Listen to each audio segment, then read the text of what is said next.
Good evening, y'all. This is Steve, Dunn Nursery. Came out here for the sunset. I wanted to talk about our electric fence, and I ask you to please follow us on Facebook and subscribe to our YouTube channel.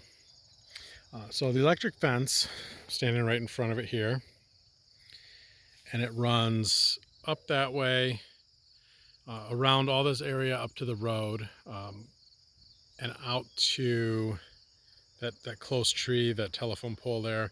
It's about an acre and a half, acre and 3/4.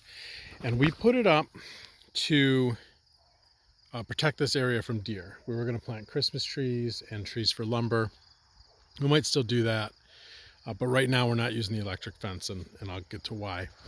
So to protect from deer, so what we did is we're using these pie tins crimped around here.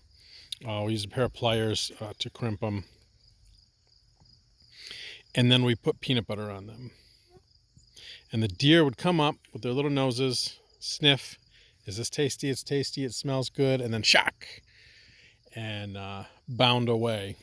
Unfortunately, we couldn't catch any of that on trail cam. And I think it worked well. We noticed that our Jerusalem artichoke was eaten less than it had been before the fence. So the deer were eating the top of the Jerusalem artichoke. They were eating some of the blackberries too. The blackberries are right over there beyond this tall grass. Everything else they didn't mess with.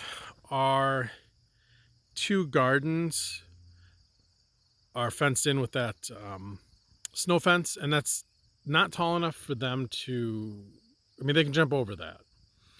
But the garden's small enough that I don't think they want to get in there.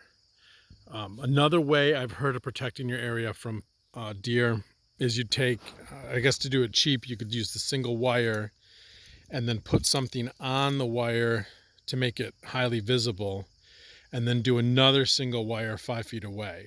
Basically, you want two fences 5 feet from each other. And the 5 feet is too far for the deer to jump at one time, but too close together, they don't want to jump in between them. So I think that's why the snow fence works. The gardens are larger than 5 feet across, but that's my theory of why they work. If they didn't work that way, I suppose you could put a fence right down the center of your garden, leave both ends open, so you could move in the middle of it. But back to the electric fence and why we're not using it anymore. The peanut butter. We had to do that once a week under ideal conditions. And it's a good looking sunset, isn't it? So once a week under ideal conditions, we had to come out here and peanut butter it. My mother did most of that. We were with the kids and we had other stuff to do, and it was good exercise for her, so she decided to do it. And she's the one who came up with the pie tin idea. Originally, we used heavy-duty aluminum foil, which on the internet everybody suggests heavy-duty aluminum foil.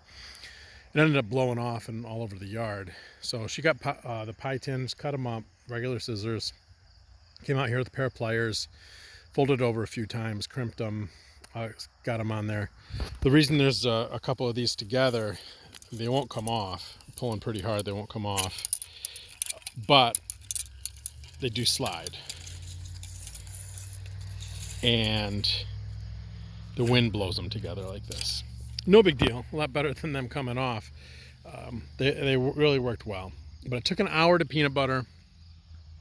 Now we have twins and a 2-year-old. So my mom helps out with that. We just have no time for this. I'm mowing a lot less grass than I was before, and I'm not mowing around the fence anymore. I'm actually considering taking it down. We'll see. It worked well. I definitely think it's a cheap way to go to protect a large area from deer. Just remember, you got to be out peanut buttering, cheap regular peanut butter, once a week or more. Follow us on Facebook, Dunn Nursery. Subscribe. Give this video a thumbs up on YouTube. And we're going to have a plant sale, a weekend sale coming up this fall. Keep an eye out on the Facebook page for that. Thank you very much, guys. Have a good night.